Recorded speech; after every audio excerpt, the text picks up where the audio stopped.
माननीय अध्यक्ष महोदय, आपकी अनुमति से मैं एक महत्वपूर्ण जानकारी वक्तव्य के माध्यम से सदन को देना चाहता हूं।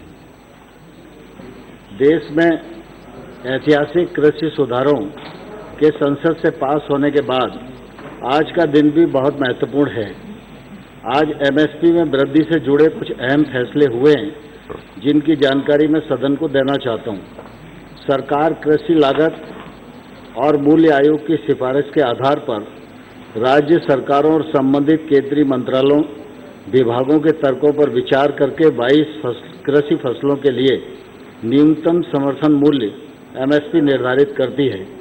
प्रधानमंत्री नरेंद्र मोदी जी के नेतृत्व में एनडीए सरकार ने स्वामीनाथन आयोग की सिफारिशों को लागू किया एवं 18-19 के बजट में एमएसपी को उत्पादन लागत के कम से कम 1.5 गुना करने की घोषणा की। तब से सरकार ने न्यूनतम समर्थन मूल्य की घोषणा अखिल भारतीय भारित औषध उत्पादन लागत पर कम से कम 50% मुनाफा जोड़कर की है। आज हमने रबी की बुआई प्रारंभ होने के पूर्व ही 6 रबी की फसलों की एमएसपी माननीय प्रधानमंत्री जी की अध्यक्षता में सीसीए की बैठक में स्वीकृति प्रदान की है। गेहूं की एमएसपी में 50 रुपये कुंटल की वृद्धि के उपरांत अब 1975 हो गई है। चना में 225 रुपये की वृद्धि के उपरांत अब 5100 रुपया प्रति कुंटल चना होगा। मसूर में 300 रुपये प्रति कुंटल की वृद्धि के उपरांत 5100 रुपया प्रति कुंटल मसूर अब होगा। सरसों में 225 रुपये की प्रति कुंटल की वृद्धि के उपरांत अब 4650 प्रति कुंटल दाम होगा। जौ में 75 रुपये की वृद्धि के उपरांत 1600 रुपये प्रति कुंटल इसका भाव होगा। कुसुम में 112 की वृद्धि उपरांत 5327 प्रति कुंटल एमएसपी निर्धारित की गई है। माननीय अध्यक्ष महोदय, 2013-14 में किसानों को मसूर 2950 रुपये एमएसपी दी जा रही थी। आज देश के किसान मसूर पर 5100 रुपया एमएसपी पा रहे हैं।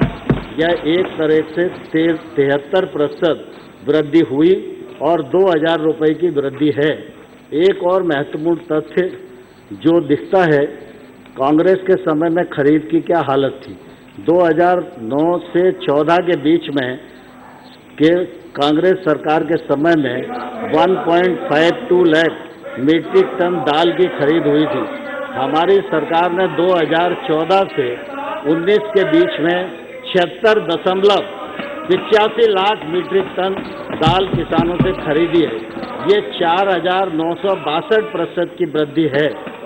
अगर एमएसपी के भुगतान की बात करें तो हमने 6 साल के भीतर नरेंद्र मोदी जी के नेतृत्व में एमएसपी के भुगतान के रूप में 7 लाख करोड़ रुपया किसानों को भुगतान किया है, जो यूपीए सरकार से लगभग दोगुना है।